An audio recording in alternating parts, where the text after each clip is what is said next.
New Thinking Aloud is a non-profit endeavor. Your contributions to the New Thinking Aloud Foundation make a meaningful difference in our ability to produce new videos.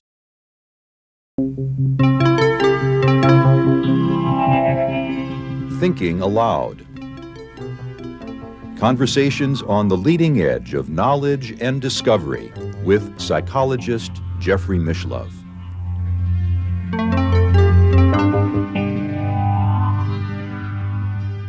Hello and welcome. I'm Jeffrey Mishlove. I'm here with Leanne Whitney, and together we're going to introduce Leanne's interview recorded in 2005 with Russell Targ on the topic of Beyond the Five Senses. Welcome, Leanne. Thank you, Jeff. Lovely to be back with you again. It's exciting to me that you've done this interview so many years ago with Russell. He's been one of my closest friends, actually, for the last 30 years because of the common interests we share in parapsychology. So it was wonderful for me to listen to this video. I learned things about Russell I didn't know. Oh, wonderful. That's so heartwarming to hear. It's a long time ago, but I loved being able to visit Russell in his home and learn from him and learn about him. It was a wonderful interview. And incidentally, I might just mention parenthetically, since it's 18 years later, Russell in a few months is going to be celebrating his 90th birthday. Amazing. Incredible life. Incredible body of work. He's an enormous pioneer. And when you interviewed him in 2005, I would say he had basically just retired from an amazing career. He was at the peak of his intellectual powers. So it's a great interview that you did. I'm so happy to be able to share it with our viewers. Oh, I love that. It's so heartwarming to hear because him being your closest friend and you having interviewed him several times. So for you to say that, it means a lot. We are working on a special book right now. It'll be released next year, and it's going to include all of our interviews with Russell Targ. This one will unfortunately be excluded because we've already mapped out, but we have somewhere in the area of 16 interviews. Wow. From the first series of Thinking Aloud into New Thinking Aloud, or all only in the New Thinking Aloud? 3 from the first series and another 13 or so from the current YouTube channel. Wonderful. Well, lots of knowledge and wisdom to be garnered from Russell for sure. He's clearly one of the most brilliant people I've ever known. Yes, brilliant. And the William James quote about the white crow, right? If you want to disprove the hypothesis that all crows are black, you just need one white crow. And of course, William James was referring to, at the time, the spiritualist medium he was working with, Leonora Piper. He said she was his white crow. And for Russell Targ, you could say it's the discovery that he delved into so deeply of remote viewing. Remote viewing was Russell's white crow, and as a result of his work, now thousands and thousands of people today are practicing remote viewing. That's right, and hopefully more and more people will continue to be exposed to his work.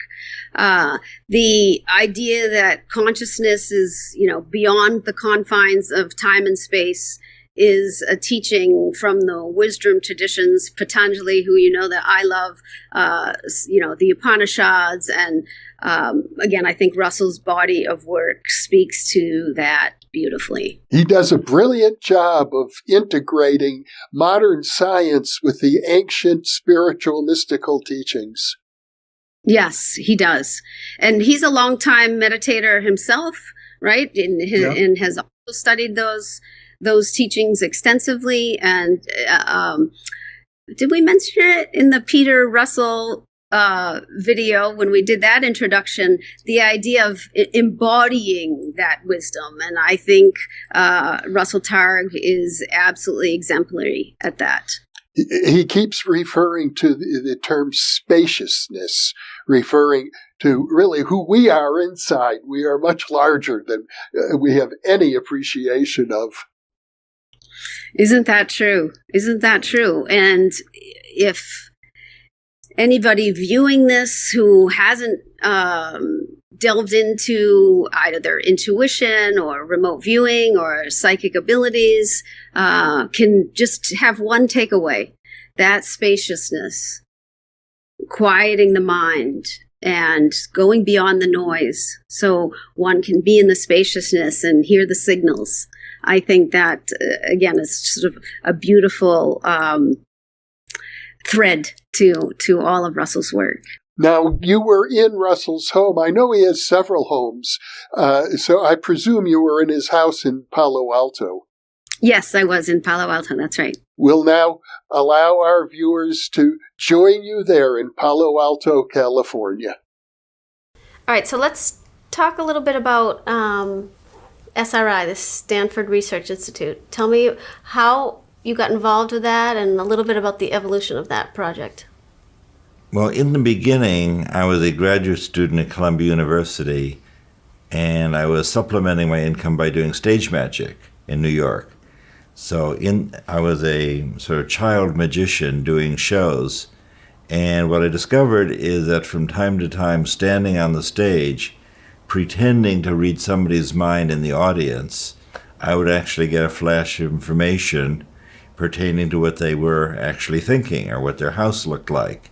So I could supplement my magic trick with this information that came psychically. And through that, I got in touch with J.B. Rhine at Duke University. And as a young scientist, I began to think that it was more interesting to try and understand how psychic ability works rather than doing stage magic. But I had another career in which my day job, I was doing laser research for many years. But then in 1972, I had enough experience with ESP research avocationally that together with my colleague Hal Puthoff, another physicist, we started a program at Stanford Research Institute. So we were able to convince SRI that we could do research scientifically and investigate people's psychic abilities without embarrassing the Institute. And not only that, we thought we could attract money from various government agencies to support our work. Because Hal and I were very experienced doing laser research and getting government support, so we were well known in places like NASA and Defense Intelligence Agency and CIA. So we thought not only could we do research and achieve some kind of understanding with how ESP worked, but we could also attract enough money so that SRI would allow us to follow our favorite thing. Okay, and now your degree was in physics, is Yes. that right? Okay. I worked in laser physics for 15 years before I got involved in ESP research. So Okay. I was known as a laser. I was a pioneer, actually. I was working on lasers before there were any lasers. Gordon Gould is now credited with inventing the laser, the first pioneer. And I worked with Gould for a number of years and then set up a laser laboratory at Sylvania in Mountain View, California. And then 15 years later, Hal Puthoff and I started the program at Stanford Research Institute. Okay, and again, because you had familiarity with getting government funding and money, you decided we're going to go to the government and see if they'll support us in this psychic research, really. That's right. This all started for me in early 1972. I was invited by NASA to give a talk on speculative technology at a conference they were having on St. Simon's Island off the coast of Georgia. So at this meeting, I had an opportunity to brief Werner von Braun and Jim Fletcher, who was the administrator of NASA, and Arthur Clarke, and a number of others, and tell them that I was interested in starting a program to investigate psychic abilities, and that I brought with me a little ESP teaching machine where they could see that they can use this to get in touch with the part of themselves that's psychic. And von Braun tried this, and Fletcher tried the machine and did pretty well. And von Braun said, oh yes, my grandmother was very psychic. She always knew what was going to happen, who's going to die. Give these guys some money. So it was basically von Braun's psychic grandmother that launched this program at SRI. And we then went off in a 2-part program. One is to see how we could enhance psychic abilities and help people develop them. And also we were looking for brainwave correlates. Does a person's EEG response change at the time that they're correctly experiencing something psychic? And both of those programs were successful. What we were able to investigate under the rubric of remote viewing is the fact people have the ability to describe and experience what's happening in a distant location that's blocked from their ordinary perception. Right. So let's just step back, and I'm going to ask you some definitions here. Like, can you define psychic abilities first of all? Like, what does it mean to be psychic? Psychic abilities are a group of abilities we have to experience what's hidden from ordinary view. We did experiments at SRI. Our beginning experiment, the bread and butter experiments that worked most reliably, that people have replicated throughout the world, is a kind of psychic hide-and-go-seek, where I would sit in the laboratory with whoever was psychic for the day. It could be a government scientist, an SRI researcher, or an experienced psychic practitioner. But I would sit in the laboratory with that person, and we would try and describe what it looks like at some distant place where my colleague and a contract monitor or a government visitor was hiding. So we had to describe what it looked like, what was going on at some distant place. And I wouldn't know, of course, where they were hiding or even where they might be hiding. So, for example, we had 60 different cards indicating possible locations, and I wasn't involved in the preparation of these cards. So in a random way, one of those cards, sort of traveling orders, would be given to the government official or Hal Puthoff or whoever went off driving. And then 20 minutes later, I would have to work with you, for example. You As would the come psychic. you would come to the lab and say, show me something psychic. And I would say, what we'll show you is how to do it. That way, when you go back to Washington, you'll have your experience about psychic functioning rather than my story or some demonstration. Okay, so basically what I hear you saying is psychic abilities are an abilities to see outside the confines of the rational, so outside the 5 senses, beyond what you can see with these eyes, or smell with this nose, or taste with this mouth, that kind of thing. That's right. And there are 3 kinds of psychic abilities that actually go on during our remote viewing. One of them is a mind-to-mind connection. Somebody is hiding at the boat dock in Redwood City, 20 miles from here, for example. And the psychic will say, he's looking at some pillars. Now he's going out and he's looking at some masts of boats. Now he sees something that looks like a little pagoda. So there's the mind-to-mind connection between the viewer in the laboratory and the actual experience of the person at the distant site. That would be a telepathic connection. There's also a clairvoyant connection where the person in the laboratory are just viewing the distant target as a location. The person there is a beacon, but the psychic in the laboratory has mobility at that target. The psychic in the laboratory is able to wander around and see things that the person in the laboratory didn't notice.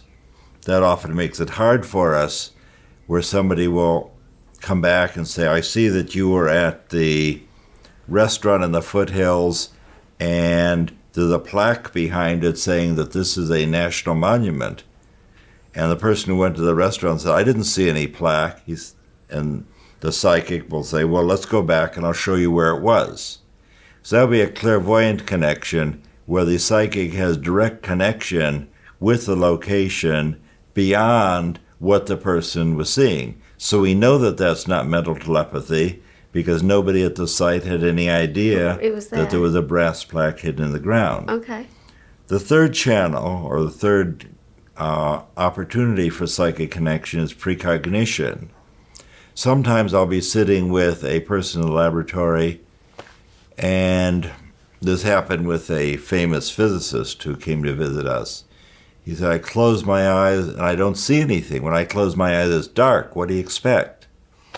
And I'll say, well, I can understand that.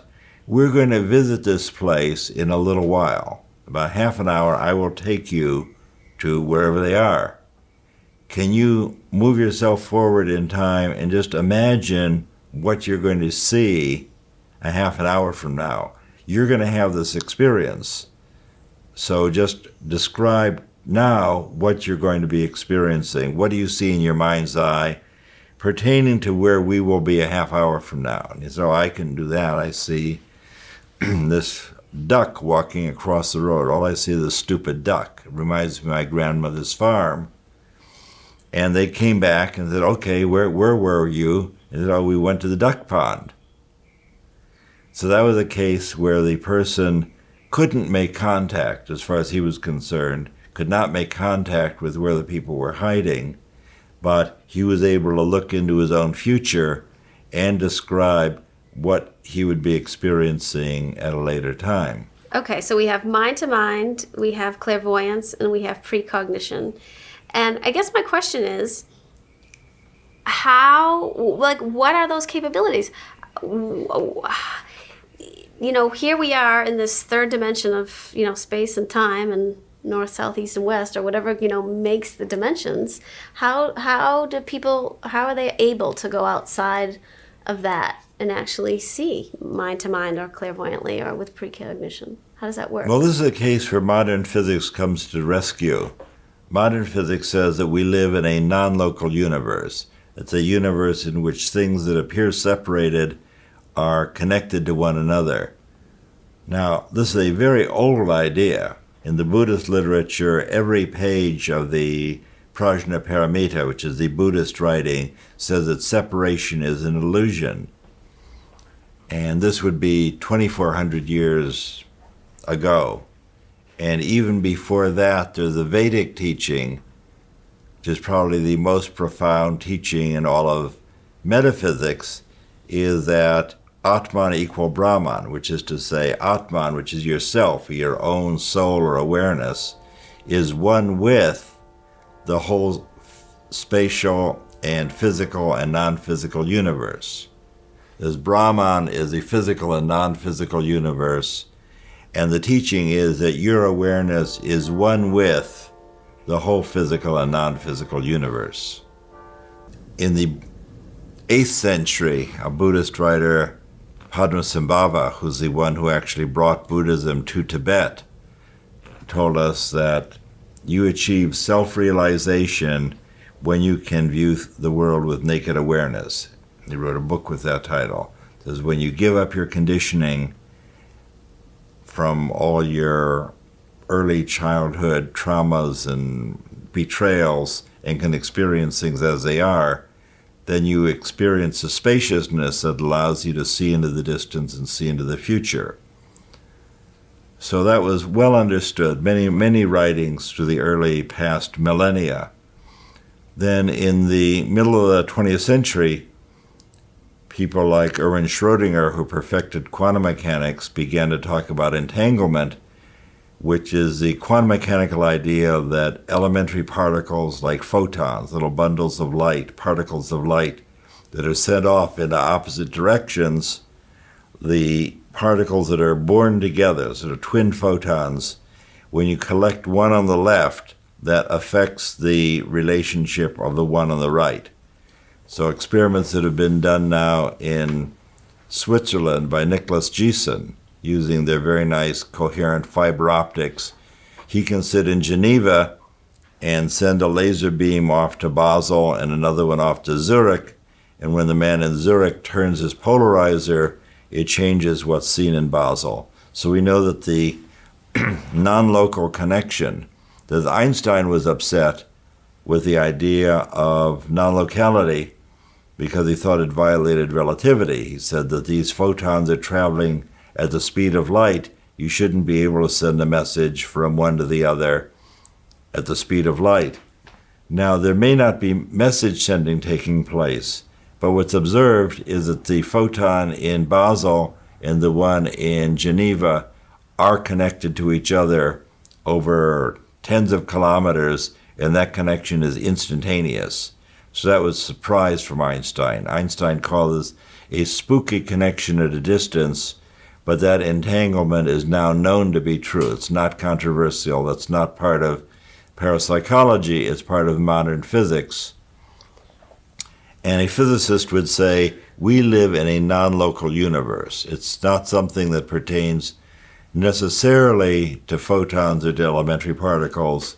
The fact that the universe is multiply connected or interconnected is what allows this connection between the photons to occur, and is also what allows psychic ability to occur. So there's no separation between the person in the laboratory and the thing that's happening on the streets of Palo Alto or in the streets of Siberia 6,000 miles away. So the reason that we can confidently say that psychic abilities are non-local is that one of the things we know is that it's no harder to describe something thousands of miles from the psychic than it is to describe what's happening across the street. Absolutely no harder, and that's been replicated in many, many studies. And the other thing that was understood is that not only doesn't distance matter between you and me in describing a psychic idea or a psychic picture, but you're able to forecast what I'm going to show you. For example, I could tell you that tomorrow I'm going to put a picture on the table here. I have no idea what it is. I'm going to choose it randomly. It'll be the front page of the New York Times or some other thing that no one knows right now. Right.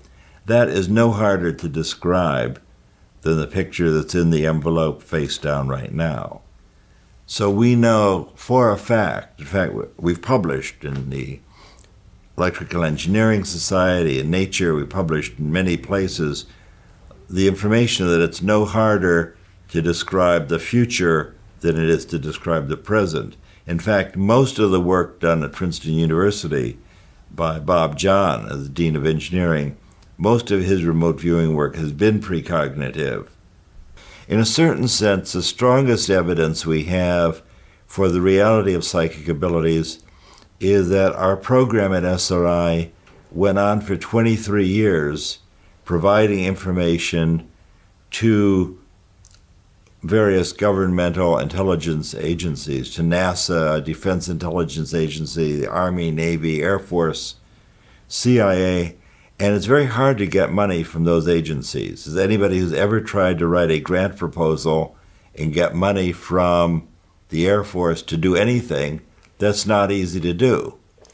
Right. So the fact that we had more than $20 million extending over more than 20 years to do more or less the same kind of thing, where the CIA would say, we want to know what are the Russians doing at these coordinates? What are the Chinese doing next week at these coordinates? Where did this Russian airplane crash? How are the hostages in Iran doing? So month after month, we would have tasks from the CIA or DIA to provide hard intelligence information that they didn't have. So I would say the fact that they continue to support us for more than 20 years at the rate of a couple of $1 million a year, that fact is really very strong evidence that there is something like psychic abilities going on. Yeah, I would say absolutely. And is that information classified or? No, everybody knows that now. Everybody knows it now, yeah. So you back in the day during the Cold War, you guys were peering in over in the Soviet Union and seeing what was going on over there. Again, remotely. That's right. During the Cold War, we were the real X-Files. In a certain sense, the X-Files is based on the work we did at SRI. Because we would have people like the Undersecretary of Defense fly in, land his helicopter at SRI, and come and ask us his question of the day. And in fact, the way we supported the program is Mr. Undersecretary would come in and say, I want to see something psychic. And I said, well, we're prepared for you. And he would say, well, who's the psychic? Who's going to do it? And I would say, you are, sir. And I would then show him how to get in touch with the part of himself that's psychic so that he could have the experience. And the result of that is that he would go back to Washington with his experience of describing where his adjutant had been taken to hide.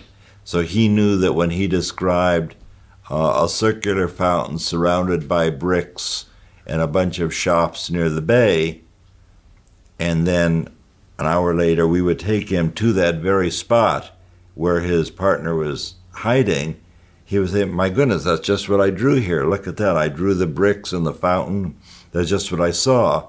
So he would have his clear experience of describing some distant place. And of course, his adjutant would say, yes, that's just where we were. So he would have his own experience rather than some psychic that we brought in, and he'd worry that it might be a trick. Sure, so yes. That was our most successful money-raising program, and we had to do that once every year. One of our funders would show up as though there's a decay that they had forgotten that psychic ability really exists, and could say, could you remind me again what happened? What did we do last year? And then I would show them again how to describe some distant location.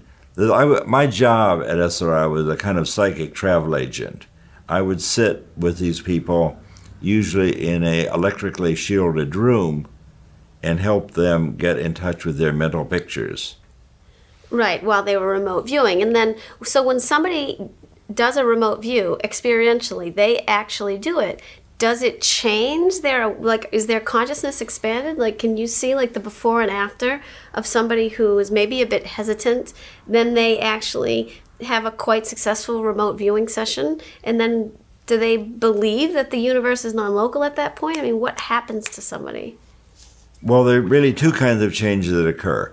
If we do a remote viewing experiment with somebody, oftentimes I'll do what I think of the object in the box experiment, where I will show up and I have something just sitting on the table and I know what it is. And I will ask the person to describe their experience and then open the box and say, here it is. That will be very shocking for them, and then they will get the idea that something like psychic abilities really occur. And that's something you can do with a very informal setting, across the coffee table, in a restaurant. In a certain sense, our program was secret or top secret during the whole 20 years we were working for the CIA. But psychic abilities are not secret. Psychic abilities are available. For example, if you go to the internet right now, you'll find 350,000 sites pertaining to remote viewing. Because what happened is that Ingo Swann, who's the great American psychic and painter, Ingo taught Hal and me how to do remote viewing. Then in the course of our program, Hal and I taught 6 other people at Fort Meade in the Army Intelligence Group. We taught those 6 people how to do remote viewing. They set up a parallel remote viewing program on the East Coast, so they wouldn't have to be dependent on a bunch of California psychics. They wanted to have their own institution. And those 6 people then taught hundreds of people. So in a certain humorous way, it's the Army and the outgrowth of the Army intelligence program that is now having spiritually oriented conferences on learning to get in touch with your psychic self. They created a website for the International Remote Viewing Association. So IRVA.org, IRVA.org, is right now on the internet as a U.S. Army organized remote viewing site for the general public. So the general public can now learn what we taught them and what they taught the world. Interesting. And now, were there Soviets? Do we know that they were potentially using remote viewing to view us as well at the same time, or?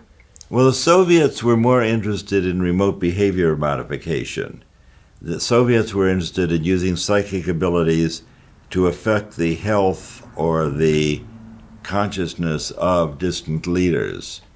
They had a famous experiment where a Soviet psychic, Nikolaev, in Moscow, was able to affect the brainwave and respiration of a person in a distant place. And in one of the experiments, he in Moscow had to affect his friend at the University of Leningrad. And this was an important experiment. Everything was being filmed. And he thought the way to really get the attention of his friend in Leningrad was to imagine strangling him. This is Russia in the Cold War, so it's a very sensible kind of ESP experiment. So as Nikolaev visualized strangling his friend's physiology became more and more erratic, and he finally fell off his stool, and they had to end the experiment.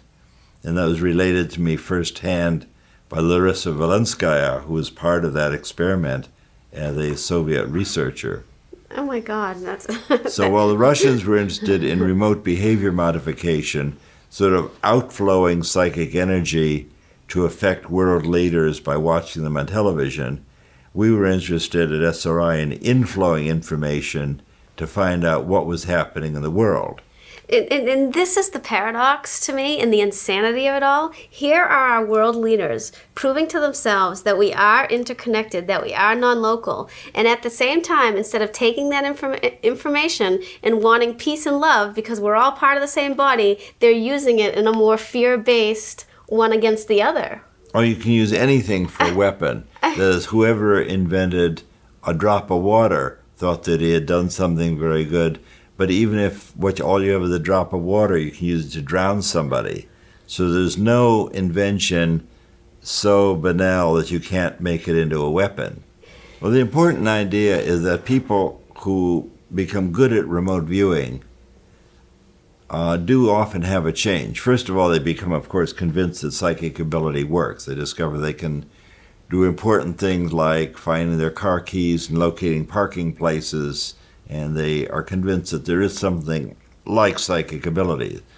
But they also get the idea from the more spacious world they're living in, that they get the idea that there's something more to them than the story that they tell about what they're doing.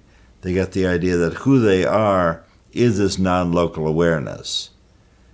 That is, our identity comes from what we do for a living, who our friends are, and who we think we are. What it says, basically, what it says on your business card, but your business card is a kind of story card. Right. If you think you are what it says on your business card, then you're in for a lot of suffering. Right. Because it's going to change. But people get the idea and have the experience that who they are is this non-local awareness which resides for a time as a body. So who you are is this awareness. That awareness fills all of space-time, and you're able to move into the future, move into the distance, and that experience you have of the future and the distance has nothing to do with your physical body at all. Your body can be here, your body can be asleep, and you can have experiences of the distance, of the future, of spaciousness, totally disconnected from your body. And people who learn to do remote viewing and have these spacious experiences inevitably catch on to the idea that they couldn't be simply a physical body, that rather who they are is this awareness, and this awareness is non-local. And that will often change people's lives and what they want to do, and particularly how they want to use remote viewing. And now, is that how it worked for you? You know, as you got into psychic phenomena and remote viewing more and more,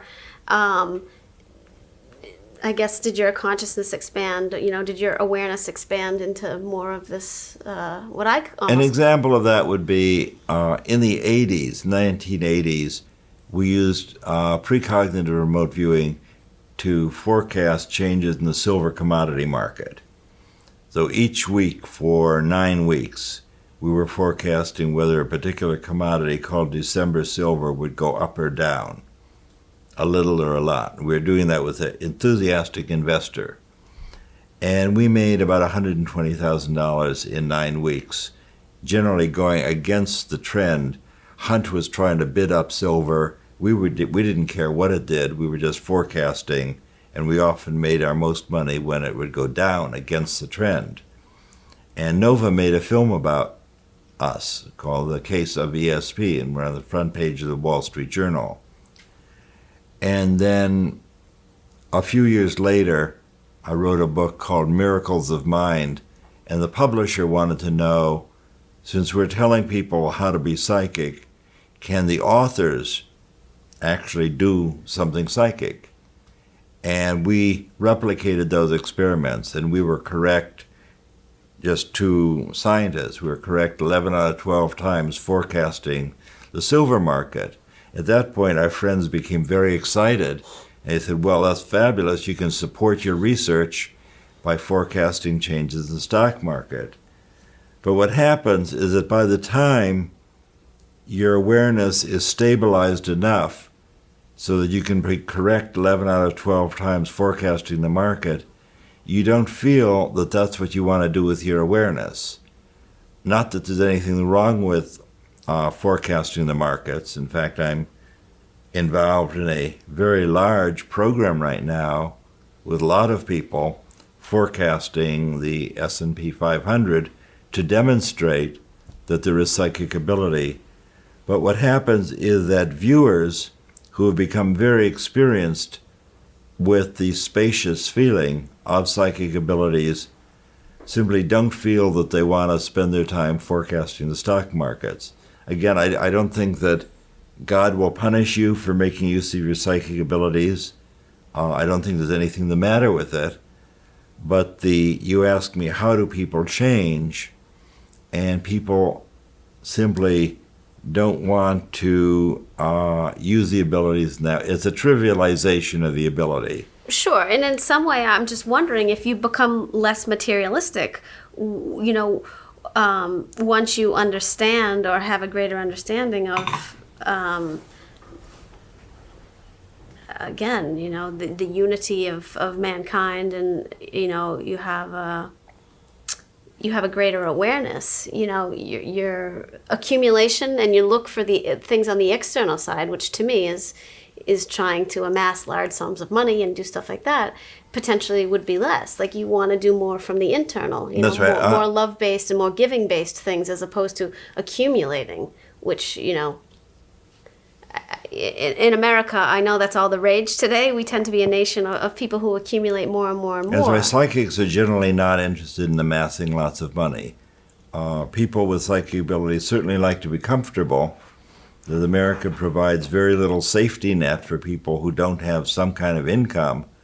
So becoming psychic doesn't make you stupid. That is, people with psychic abilities are aware that they have to provide themselves with an income, not become a street person, and use your analytical ability and your psychic ability to provide yourself with an income, some way to support yourself. But certainly psychics have the awareness that they're not their job. That is, somebody who worked for Lockheed for many, many years, 30 years, and then they'd retire at 65, and they would die at 67 or 68. Oh. And that's very alarming for somebody who just come to work, and you see that very shortly after retiring from Lockheed, you never get to collect your pension because you die. And I learned, as a researcher, I investigated, and that was true for Boeing and McDonnell Douglas. It was a well-known problem, not for the company, because the company is very happy they don't have to pay the pension, but the problem for the employees. And what it comes down to is that you work for a company for 30 years and you have this business card and it says Russell Targ is a Lockheed engineer, and then 30 years later you're suddenly nothing. They take your card away from you. And it's this loss of identity that people causes people to lose idea of who they are. They lose their self-awareness, their self-consciousness, and they die. And it's about 2 standard deviations more deaths. That is, you would expect somebody you expect a man who lived to be 65. He didn't die in the war. He didn't die in a hunting accident or in a fight with some other person. He actually avoided all the things that kill off men. And you would expect him actuarially to live to be 85 years old. That's what you expect. But the long-term engineers die in a couple of years, and it's because their story is taken away from them. Yeah, and I think you can say that's true too. You know, couples who are married sometimes for a really long period of their lives, 40, 50, 60 years, once one partner dies, the other partner will die shortly thereafter, you know, because again, their story is so wrapped up in that relationship and that partnership. That's right. You asked before whether people who get in touch with psychic ability, I can't remember, whether they become less materialistic. Yeah. They definitely, whether or not they're materialistic, they have a much better sense of who they are, of their spiritual nature. That is, they may like to live in a comfortable home, but they recognize that's not who they are. Right. They're able to sit quietly in their home, on the beach, in the subway train, on the airplane, and be very peaceful where they are. Yes, and now, you know, that's a whole nother topic here, is getting to that peace and getting, you know, out of the monkey mind, out of the definition of the small self, which keeps us wrapped into the business of making ourselves that business card, and being able to step back and have space and become more peaceful. I agree with that. You can't do psychic functioning with the monkey mind. So as somebody remote viewing started as an intelligence gathering scheme for the government, did not start as a meditative practice. What came out of it is that in order to quiet your mind, and what I help people do is relax and be quiet and stop the chatter so that they can begin to receive the diaphanous pictures that begin to appear in their awareness. In order to clearly see the pictures that come into your awareness, you've got to totally get rid of the chatter. You have to release that chatter, release those ideas so they just go away, and you're able to focus into your awareness on whatever you're trying to attend to. As you learn to do that, your awareness moves into these spacious realms, so that even if you're in an obnoxious place like an airplane or a subway train, you can quickly sit quietly and move into this spacious opportunity because your awareness can be anywhere. Right. And, you know, again, this brings us possibly back to the ancients, you know, in the non-locality and why they had meditation as a tool. I mean, they were already putting these things together thousands of years ago. You know, they from what I can see, you know, they understood about unity consciousness, and that's why meditation was such a great tool for them, you know. That's right. They understood before Buddha, which would be 4,000 years ago, they understood that your awareness can move into non-local space-time. Patanjali, who was 100 years before Christ, understood exactly how to do it, and in the Sutras of Patanjali, he explains very clearly about quieting your mind, getting rid of analysis and naming in order to move your awareness into the distance, into the future, heal the sick, and diagnose illnesses. And he has a whole explanation of what it takes to quiet your mind, what kind of meditation is necessary to stop the chatter. So this is 2,500 years ago that people are explaining, just as we would do at SRI, what are the steps in order to quiet your mind. Yeah. Now, did you discover Patanjali after you did your remote viewing?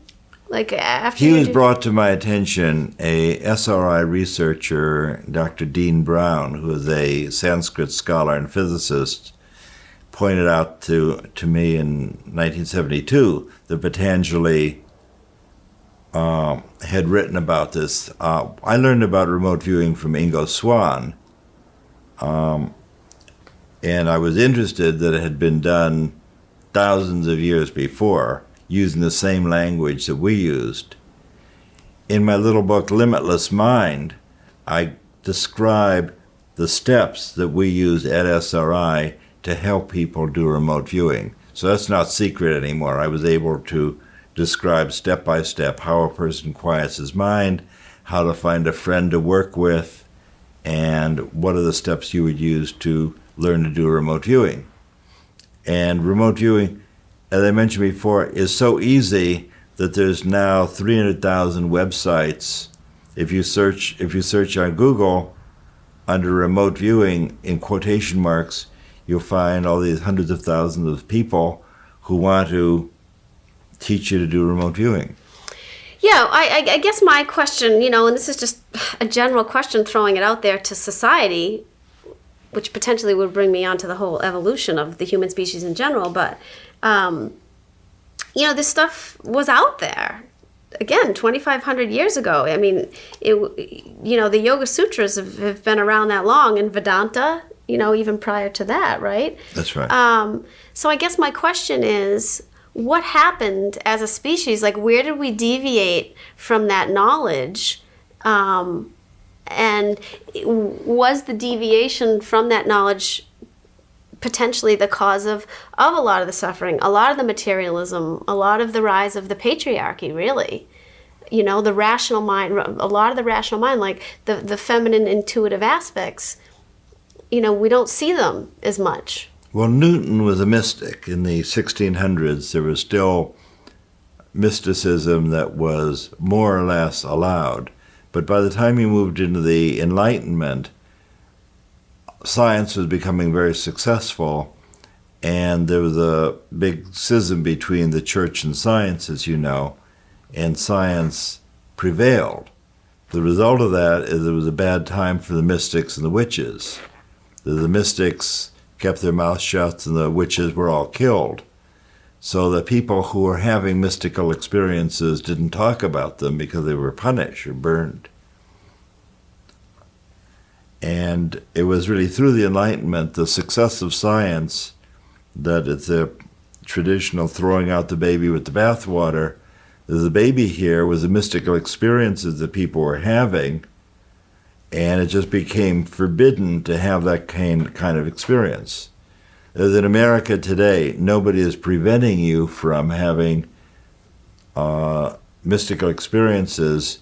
It just the society may think that you're silly, so there's no real punishment for it. But it was really through the success of science and the fight between the church and the scientific community, where the church was trying to suppress the advances of science, and science was winning because it really worked. They had a correct description of how matter and energy related to one another. So that scientific view, rationalist view, prevailed over the mystical view.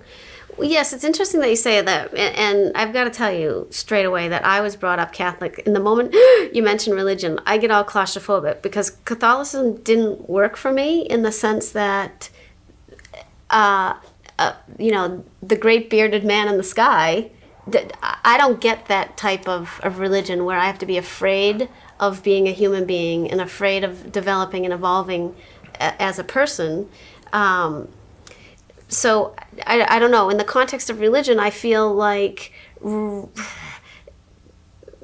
religion hasn't helped the mystic either. In other words, like when I look at hardcore religions, they want you to follow everything that they say and not deviate from what they're telling you, which is, there's this great big guy in the sky who's going to judge you, and it's up to him, what happens to you after death. And instead of this idea of a heaving mass of of energy, which, I refer to as the holograph, the source energy of it all, that we just reside in that we are that, in fact. Well, the idea within the larger church where what you're supposed to do is pray, pay, and obey was a problem even at the time of Christ. 100 years after Christ, there were the Gnostic Christians who were schismatic from what was in the Catholic Church. The Gnostic Christians would sit quietly. This is Elaine Pagel's work, where she writes about Gnostic Christianity,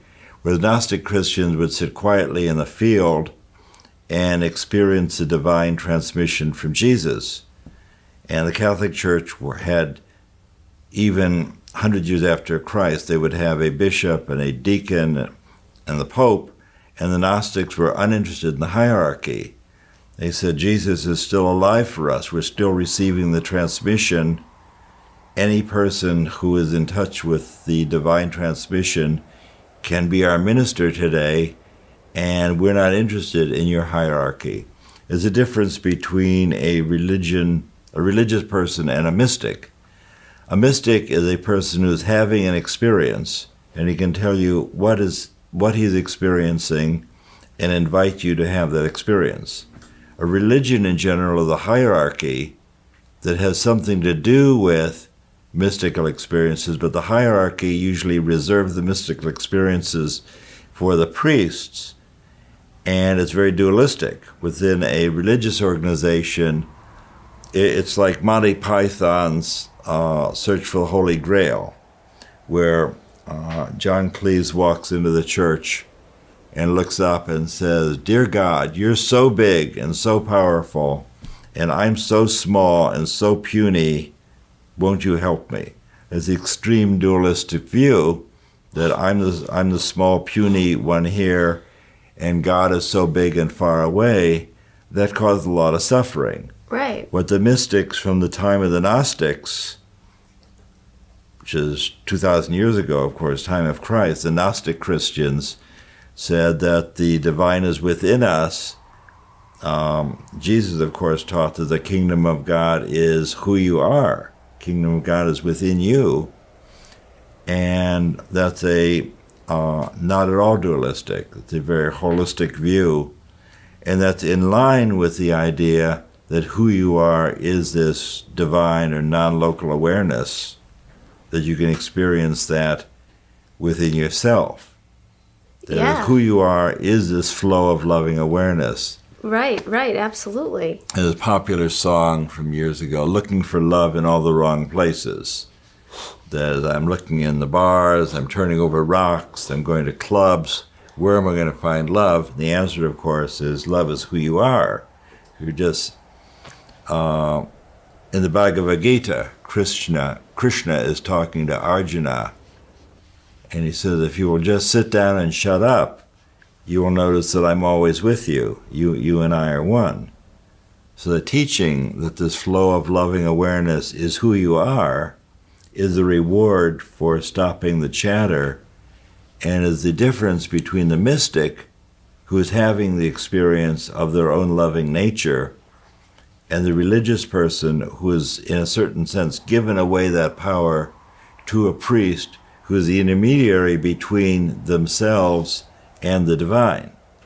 So the mystic is the one who is directly in touch with this loving awareness, which is who they are. Right. Well, I mean, obviously, the former that you're talking about, the information that comes to the fore, I mean, I would imagine that just happens. But as far as the second intuitive capabilities, do you think, as a species in general, we have cultivated that, or we've more... We've not cultivated it, we've repressed it. Yeah. Especially in America, which has become increasingly materialistic, as you know.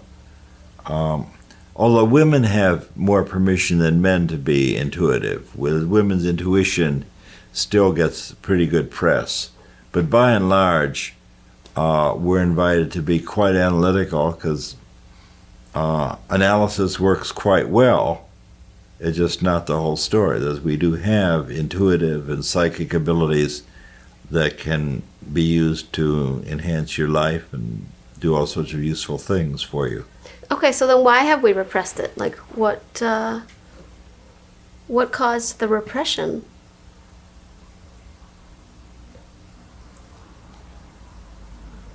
I think the repression is really the extreme outgrowth of what came from the Enlightenment. If you have mystical things in your life, it admits a mystery. And as we become more and more materialistic, we have a tolerance for less and less mystery. It's easy to ridicule certain mystical practices, because just because a mystic has the opportunity to be in touch with the divine, it doesn't mean that there are silly mystics. So what we know is that things that happen analytically are able to be proven in a quite well agreed upon way, whereas people who are having visions and people who are crazy in one form or another share the feeling that they're having experiences which are of a private nature that can't be shared. That is somebody who is having a experience that God is talking to them, or that they're reborn Cleopatra, or that they just had a ride on a flying saucer and have just come back, or have had some other recent trip to Alpha Centauri or the Pleiades, as people have all kinds of experiences that they relate to you, which are often untrue. They've had the experience, but there's no basis to believe that what they're saying is true, or they're mentally ill. So our society has taken the view that if you can't prove it in black and white, the person is probably crazy. So that in our materialistic society, where science works quite well, that if you just follow the analytical path, in general, you can make a living and nobody's going to call you a silly person. Well, it's I guess that whole curve of consciousness, or the 100th monkey theory. If enough people will take the time or take the independent road at first to sit down and meditate and quiet their mind and step out of the materialistic society, the duality, the separateness, the looking for everything externally, maybe if enough people do it, that wave will get created where it will expand globally, I think evangelical religion is a big source of suffering in the world. Religions that say, we've got the answer and there'll be peace in the world when everyone agrees with us. Right. That has historically not worked. Religious wars are probably 90% of the wars that are raged across the planet. I mean, and that's the irony. It's like, in the name of God. Well, what kind of God is that wants you to actually kill each other? I mean, that's where so many things that exist in our world today don't make sense to me. How can you sit and tell me that you're going to wage a war in the name of God? And that's kind of like George Bush, right? One of the commandments is, thou shalt not kill. Now, there's no subclause that says, unless I'm American that goes to Iraq, thou shalt not kill. But there's a great tradition. In the Crusades, the Christians, with the guidance of the Pope, were trying to free the Holy Land from the heathens. And of course, millions of people got killed in that spiritually oriented path. Similarly, the followers of Muhammad was a mystic who was in contact with the divine, and based on his message, he and the people who followed him rode across Europe and Asia and said, we have the word, come with us or we'll kill you. The kind of pan-Islam or pan-Christianity where people get the word and they decide the way to spread the word is by killing everybody who doesn't agree with them.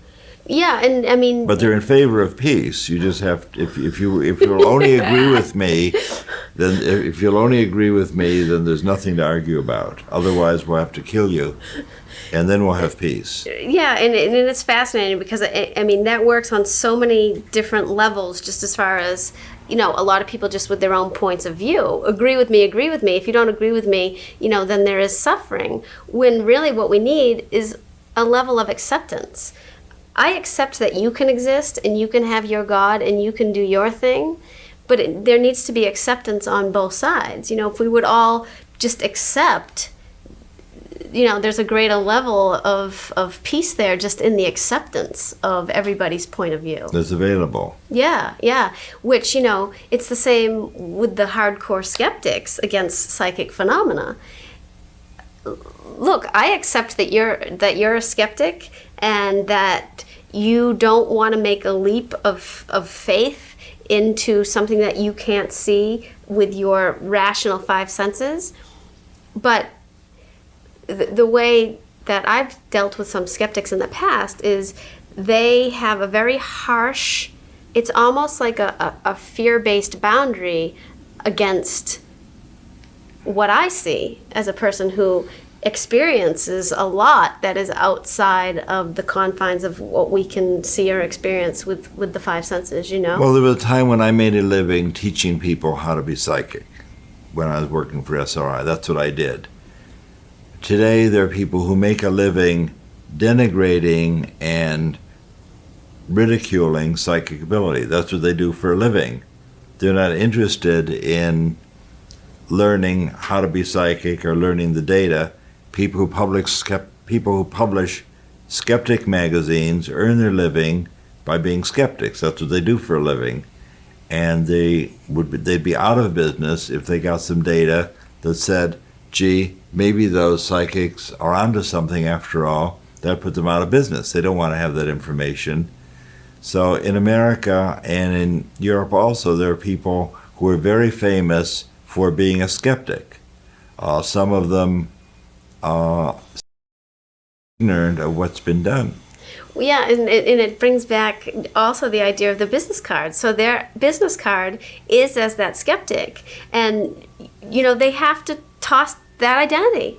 They have to lose that idea of the small self in order to, again, accept and be more encompassing of everything that's out there. Yeah, I think that's a very good observation. If you sit down with John Smith's skeptic, and it says skeptic on his business card, and you say, I can show you how to do remote viewing and be psychic. Would you like to do that? He would not at all like to do that because then he has to find a new business card. I think in talking about all these ideas of tossing the business cards in general, it's the ego identity. It's the loss of the identity of the small self that keeps people in their habit patterns, in their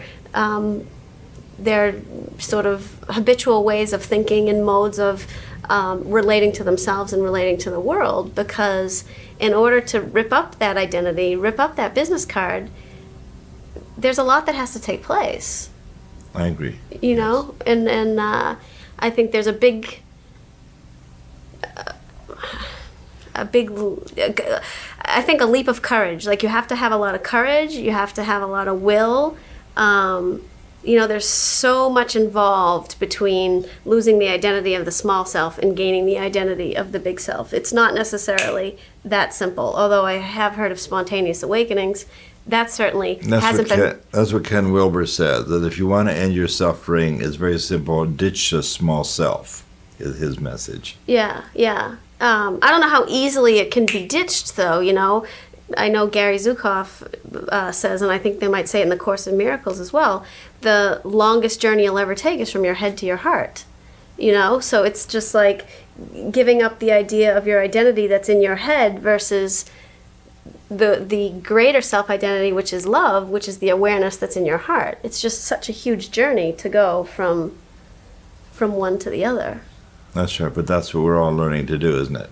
I hope so, yeah. Well, Leanne, I can imagine that after sitting with Russell like this, you were left, if you ever had any doubts about the existence of clairvoyance. Russell has a way of erasing those doubts. I think it's his charisma. It's like when you're in his presence, all anxiety about, can I really do this, seems to melt away. That is true. There's a couple things there. And I did go on to do a remote view, not with Russell Targ, but with Paul Von Ward, who I believe that you know. I'm not sure if he's ever been a guest on the show, but I did go try my hand at remote viewing, and I loved it. So no doubt about that. And also, the possibility, again, for human potential, for optimizing the interconnectedness of all life, moving beyond the construct of time and space. And I do believe scientists today, there are several out there saying space-time is dead. Science is, or a good portion of scientists are moving in that direction. So Russell removes any doubt whatsoever that it doesn't matter the distance, it doesn't matter the time, that knowledge is structured in consciousness. And again, if we clear out the noise and we sit in the spaciousness and that still point, we're able to tap into that information. It's profound. It's very profound when you consider that the people who he introduced to remote viewing weren't psychics particularly. They were government officials. They were scientists themselves. They were contract monitors sent to SRI to, in many cases, find out what funny stuff is going on there. There must be something wrong with it. And they come back convinced because they can do it themselves. And Russell's message and your message seems to be that this is a talent available to anybody. And it's so strange that most people think they can't do this. To anybody, and why, I think sort of yoga runs through my veins. I love yoga. I love yoga psychology. I've long studied Patanjali's Yoga Sutras. By the time you get to the third chapter, the Vibhuti-pada, it's all that text is written for anybody and everyone. So the practice of yoga, we often focus on the asana, but there's a deep psychological, philosophical underpinning to it. And that stillness, that balance. And when we're all able to tap into that, and I think that's what Russell showed people, is come be with me, be in this container, and tap into that silence and that stillness. And people are able to see that, wow, these abilities, they truly, truly exist. And again, Patanjali shared that thousands of years ago. And that's what yoga psychology, not as a, hey, I'm gifted. It's everybody has this. But through the practice of yoga, which is union, right? The union of the personal conscious with cosmic consciousness, pure consciousness, that we're all able to tap into the fact that knowledge is structured in consciousness. So it's a beautiful ancient teaching. And yes, Russell symbolizes to many particular people, government officials and beyond, that truth. In a couple of weeks, we'll release your interview with Gary Zukav, and it's a wonderful follow-up to this particular interview because Gary's point is, I think, that authentic power doesn't necessarily come from being psychic, but knowing that you can be psychic when you need to be is also, I would say, an indication of authentic power. 100%. And again, I think that's what Patanjali would say as well. And I believe one thing that Gary Zukav shares is multi-sensory perception is coming to all, but authentic power is not. Authentic power is something that we have to work towards by merging the personality with the soul. So thank you again so much for sharing this interview with Russell Targ. And hopefully your viewers will tune in for the Gary Zukav interview as well. And I should remind our viewers who may not be aware that this is actually the third interview in a series. We've already released last July 2023 the first in the series, your interview with me from 2005 on the evolution of consciousness. And about a week and a half ago, we released the second interview you did with Peter Russell on cultivating peace. That's right. And hopefully, and I love the order that they're being released in as well. So hopefully the viewers are finding the threads and picking out the key pointers of the knowledge and the wisdom and yes, and breathing it in deep, because we have the potential to heal, to become more interconnected, to use what's already interconnected by cultivating and expanding beyond constricted thought forms and limited ideas to the limitless mind and the open heart. Thank you so much, Leanne, for sharing this work with me and with our audience.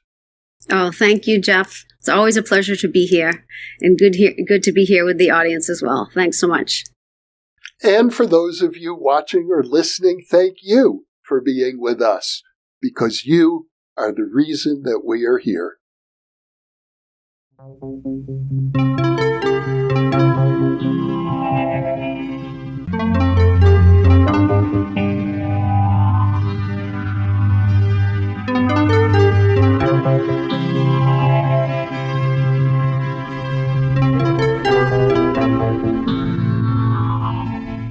I imagine that by now many of you already realize that, in conjunction with White Crow Books, we've just launched the new Thinking Aloud Dialogues book imprint, and our first title is There Life After Death?